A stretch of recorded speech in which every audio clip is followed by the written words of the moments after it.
pense qu'il y a une dizaine d'années, on avait mené avec la Fédération de chasse, l'association et la communauté de communes à l'État de Genève une étude pour essayer de trouver l'emplacement le plus idéal pour le futur écopont. Donc, on avait commencé, à l'époque, il y avait 5 passages qui étaient prévus d'Étrembières à Saint-Julien et on avait expliqué à la TMB, à l'État de Genève, qu'il fallait venir jusqu'à Viry pour pouvoir avoir un vrai passage et une vraie connexion entre le massif du Salève et la Champagne genevoise. Ce qui a été pour finir validé parce que les autres corridors étaient vraiment trop étroits et pas forcément opérationnels pour que la faune puisse se déplacer de la montagne à la plaine. Donc ça a été réalisé dans le cadre des études de faisabilité du contrat corridor biologique Champagne-Genevois avant, c'était 2009-2010.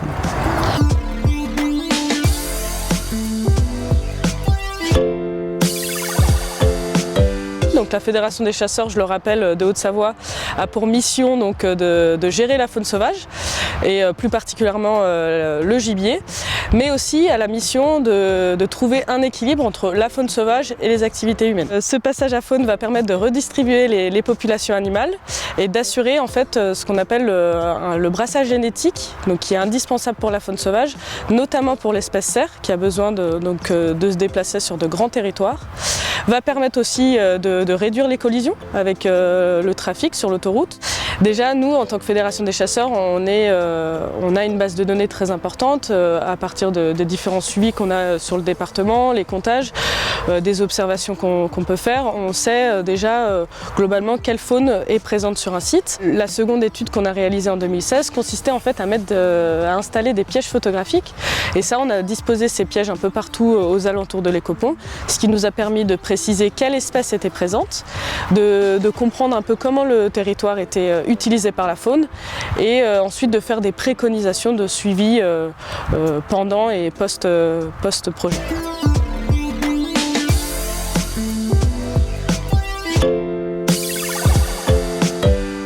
Alors, mon rôle a surtout été sur la partie suivi de la faune sauvage, donc avant et pendant les travaux, c'est-à-dire 2018 et 2019, afin d'évaluer les peuplements faunistiques en présence, donc les espèces qui seront susceptibles d'emprunter l'Écopont une fois son ouverture.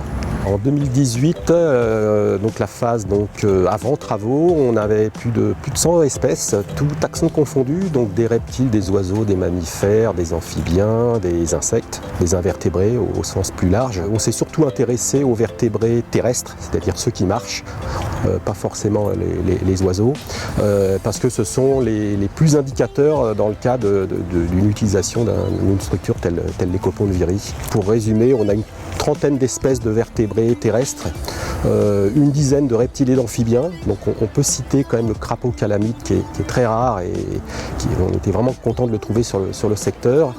Au niveau mammifère, on a un top 5. Donc les espèces qu'on a le plus contactées, c'est chevreuil, sanglier, blaireau, renard et lièvre brun. Et au niveau des espèces à plus forte valeur patrimoniale, entre guillemets, nous avons le cerf et l'af, nous avons un chat qui pourrait être un chat forestier, et nous avons le muscardin, c'est un petit rongeur qui vit dans les lisières forestières et qui est protégé au niveau national et européen.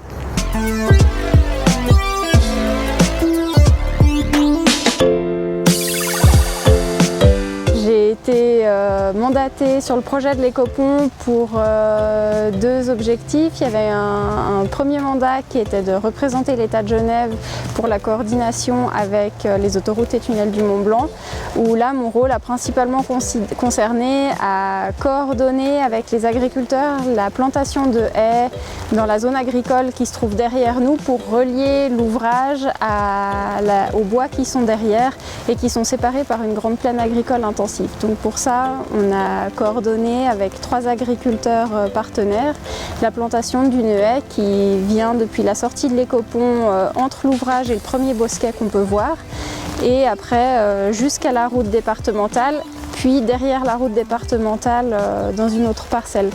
Ça représente, il y a une première haie de 70 mètres linéaires, une autre de 150 et enfin une troisième de 80. Donc ça fait quand même une jolie plantation d'arbustes avec plusieurs milliers d'arbustes qui ont été installés.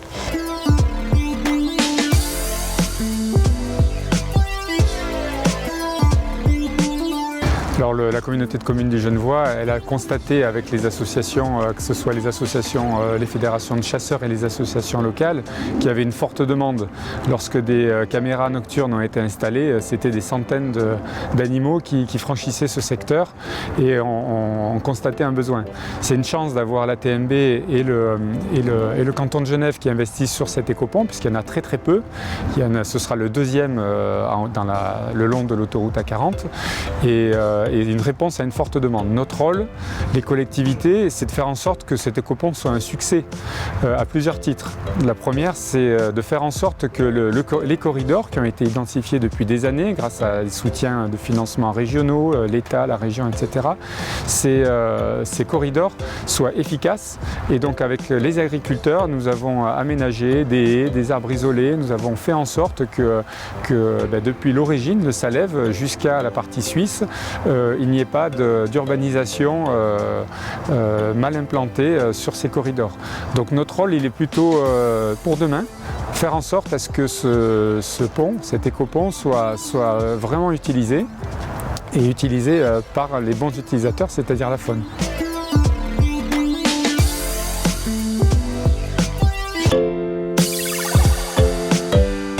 La commune de Soral, on est très content de cet ouvrage. D'abord de la bonne collaboration, toujours quand on s'entend avec les Suisses et les Français, ça c'est super pour nous. Et puis ça vient en complément du gros travail que font nos agriculteurs en intégrant le réseau agro-environnemental pour justement développer la biodiversité dans leur terrain, enfin dans leur outil de travail. Ils essayent de faire des habitacles pour que la biodiversité puisse se développer, se trouve bien. Et ça marche bien. Apparemment, il y a des espèces qui reviennent, il y a des espèces qui sont que dans le réseau de la Champagne et c'est des bons résultats. Donc on se réjouit de cet ouvrage qui pourra aussi donner plus de liberté aux espèces.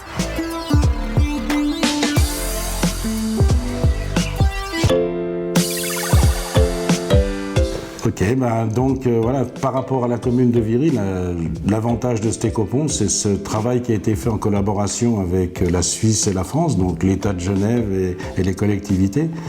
Ce qui est intéressant, donc avec en plus comme participant financier, on va dire la TMB et l'État de Genève. Donc ça montrait cette valeur de ce corridor qui est international, on peut le dire comme ça, puisque ça relie la plaine genevoise avec le Salève. Et ça, c'est important. C'est vrai que c'était interrompu quelque temps par la construction de cette autoroute, mais aujourd'hui c'est rétabli, on peut que s'en réjouir.